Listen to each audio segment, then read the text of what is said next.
It's time to kick ass and talk about Duke Nukem because I'm 12.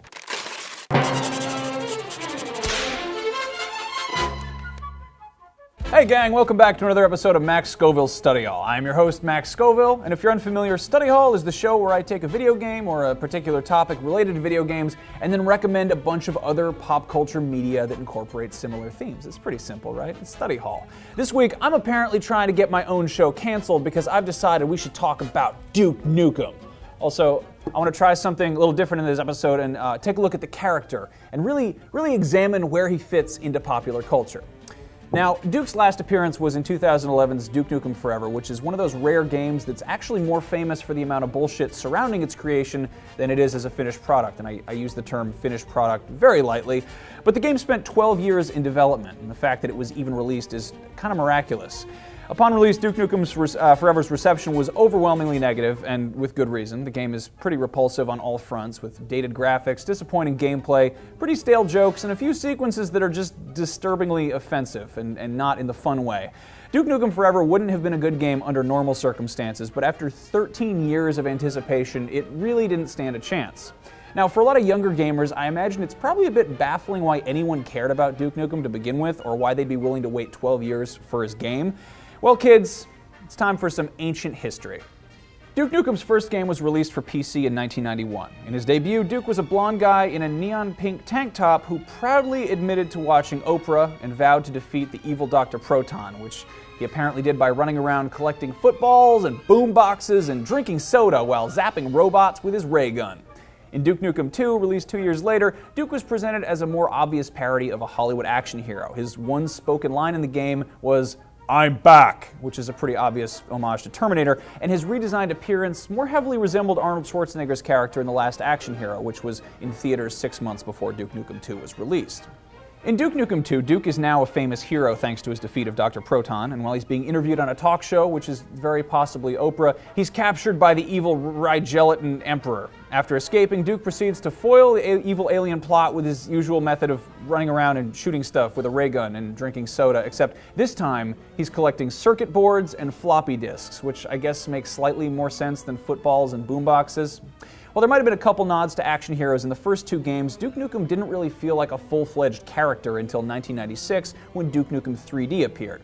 Now, if there's any confusion as to why Duke Nukem has a fan base, it's because in addition to being a really absolutely awesome game, Duke Nukem 3D was one of the earliest first-person shooters in which the protagonist had a personality, or at least enough of one that he could actually be considered a real character. Up until that point, the heroes of first-person shooters were mostly silent avatars like Wolfenstein's BJ Blazkowicz or Doom's Doom Guy, with the exception of Star Wars Dark Forces, which introduced Kyle Katarn. While these guys quietly let players fill in the blanks about how they felt while mowing down endless hordes of enemies, Duke Nukem enthusiastically spouted one-liners in his trademark constipated growl.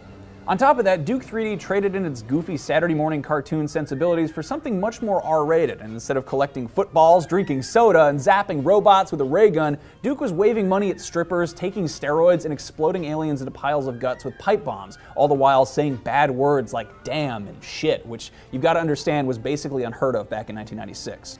While some of his lines were original, most of Duke Nukem's more famous catchphrases were lifted from existing action movies, so let's talk about some of those movies.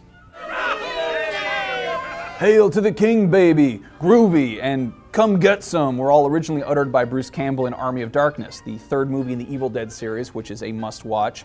One of Duke's more famous lines, "It's time to kick ass and chew bubblegum, and I'm all out of gum," is actually misquoting the John Carpenter alien invasion cult classic They Live, in which Rowdy Roddy Piper says, "I have come here to chew bubblegum and kick ass, and I'm all out of bubblegum." That's pretty much how he delivers it.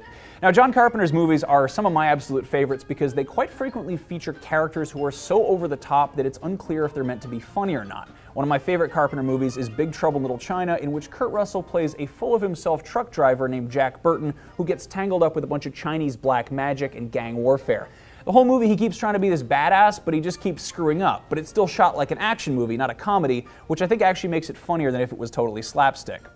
Now, it's not John Carpenter, but another movie that totally has a Duke Nukem vibe is Hell Comes to Frogtown, which also stars Rowdy Roddy Piper. He plays a guy named Sam Hell, who happens to be the last fertile man in a radioactive post-apocalyptic future caused by nuclear war, and the human population is dying out, so the government forcibly enlists Sam Hell to impregnate a whole bunch of fertile young women who've conveniently been locked up in a place called Frogtown, which, as you would expect, is a town full of frog people.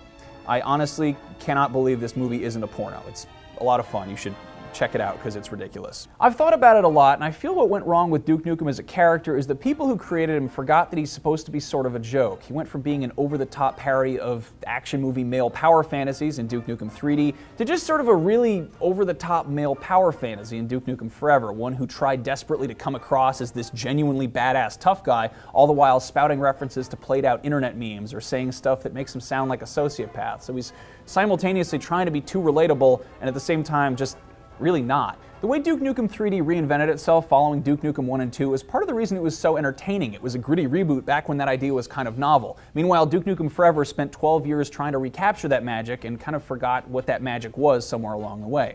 Gearbox Software is apparently working on a Duke Nukem reboot called Duke Begins, and while I don't exactly have the highest hopes for it, I'm still curious to see what can be done with the character. As far as I'm concerned, for Duke to be shown in a fresh new light, he needs to go in one of two directions. One option is for Duke Nukem to be shown in a totally serious light. I'm not talking like a gritty reboot where he's completely dark and gritty, but he needs to be playing like a washed-up 90s video game hero who everyone hates because he's a sexist asshole and he's somehow trying to redeem himself. So think like a cross between, Wreck-It Ralph and then, I don't know, Rocky Balboa, or better yet, Darren Aronofsky's The Wrestler. Now, The Wrestler isn't actually too far off from being a realistic Duke Nukem movie. Mickey Rourke has the bleach blonde hair, the kind of growly, weird voice, and the affinity for strippers, and there's actually even a scene in the movie about how he hasn't heard of Call of Duty, so it really kind of does fit into place. It's time to live in a trailer and reconnect with my estranged daughter, and I've been evicted from my trailer. Now, I realize I'm in the absolute minority here, but I would be totally into a tragic and somber Duke Nukem game that examines the changing role of masculinity in popular culture. I mean, Duke Nukem would be an asshole if you met him in real life, so why should he be presented as this cool guy that you want to look up to? The other direction that Duke Nukem could go is just completely, shamelessly, unabashedly stupid. Like, there's no room for confusion that he might be a badass. Think something along the lines of Team America World Police or Mike Judge's Idiocracy. In fact, Duke Nukem's not actually too far off from the president in Idiocracy. The former porn star and professional wrestler Dwayne Elizondo Mountain Dew Herbert Camacho, played by Terry Crews. He's kind of a Duke Nukem. Of course, Duke Nukem could go a more cartoony direction, and really, he doesn't have that far to go. Just look at Johnny Bravo. He's like a cross between Duke Nukem and Pepe Le Pew. I mean, Duke and Johnny Bravo are both these super horny, blonde-haired muscle men in sunglasses who hit on every woman they meet, but the difference is, it always blows up in Johnny Bravo's face, while Duke Nukem is presented as the ultimate lover, and he's got the Olsen twins going down on him. That's weird. Anyway, hey, you know where you can watch Johnny Bravo? Netflix. Cha! Oh, hey. Look at all the jet skis I bought with that sponsorship money. That's right, if you've been stuck in the mid-90s like Duke Nukem has, maybe you've missed out on this crazy phenomenon called Netflix, but I'll fill you in. When you sign up for Netflix, you can stream unlimited movies and TV shows to just about any device with an internet connection and a screen. Mac, PC, tablet, smartphone, 360, PS3, Wii U, Vita, 3DS, you get the idea. All titles are subject to availability, but right now they have the entire series of Johnny Bravo, as well as the amazingly stupid Arnold Schwarzenegger classic Commando, which has some of the worst action movie one-liners ever. You should check that one out. Netflix isn't available worldwide yet, but they're working on it. So no matter where you live, if you head to netflix.com/studyhall, you can get a 14-day trial and help me afford more jet skis. And, it helps support the show as well. So there's that. Again, that's netflix.com/studyhall. So Duke Nukem Forever was a horrible letdown and stupid in all the wrong ways, but luckily there are a ton of other games coming out these days that are stupid in all the right ways. If for whatever reason you missed it, Far Cry 3 Blood Dragon did the 80s action hero tribute thing extremely well, and that's only $15. Meanwhile, Saints Row 4 is just one big, huge homage to They Live and other crazy, stupid, juvenile things, including punching aliens. Shadow Warrior, which was actually 3D Realms' ninja-flavored follow-up to Duke Nukem 3D, is getting an extremely stupid and very gory remake, which I played at E3 and I'm looking forward to quite a bit. That's hitting PC on September 26th, with console versions coming later after that. If you've never played the original, the awesome folks at Devolver Digital have made it totally free on Steam for Mac and PC, so go play that if you haven't. Sadly, most of the Duke Nukem games are worth skipping, but if you've never played the original Duke Nukem 3D, do yourself a favor and check it out, because it is an absolute classic, and there's a reason people were looking forward to Duke Nukem Forever for 12 goddamn years. You can still get the game DRM free for $6 on goodoldgames.com, it's GOG.com, and if you want to get technical, you can head to eduke32.com and then get the open source homebrew game engine that'll let you modify the controls and download a high-res pack so it feels like it came out a lot more recently than 1996. If you want to wait around for a full remake, Interceptor Entertainment, who are the guys that just remade Rise of the Triad, are apparently working on Duke Nukem Reloaded, so keep your eyes open for that. Now finally, before we go, I want to share something very special with you. It's a page from my 5th grade English class journal. This is an entry dating back to January 24th, 1997. Today Chris is coming over, and on the 19th I got a pet rat. Her name is Sniffles. She's very cute. At Chris's house, I played a computer game called Duke Nukem 3D. It is based on a really crappy game called just Duke Nukem. That Duke had red skin. In this, he goes around with all sorts of guns, plus blasts alien scum to a small pile of guts on the ground. It is a really cool game, and he swears in it a lot too. I'm going to write a letter to the makers about a sequel and what I thought about their game. So, took me 16 and a half years, but I guess I finally wrote that letter this episode. So thank you guys for listening to me wax nostalgic and pitch my crazy, stupid ideas. And as always, you guys are welcome to pitch your own crazy, stupid ideas and drop your own suggestions in the comments.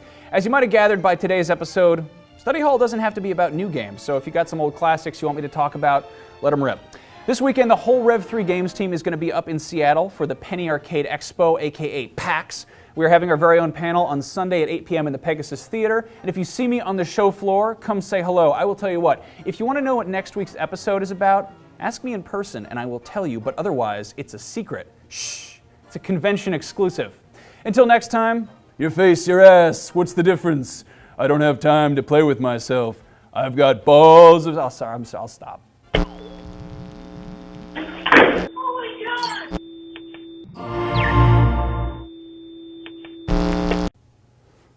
Those alien bastards are gonna pay for farting in my hair. It's time to kick ass and chew bubblegum, and I pee sitting down. Damn, somebody shit in the back seat of my car. I just got fired for making fun of Kwanzaa. Who wants to have sex with a toilet?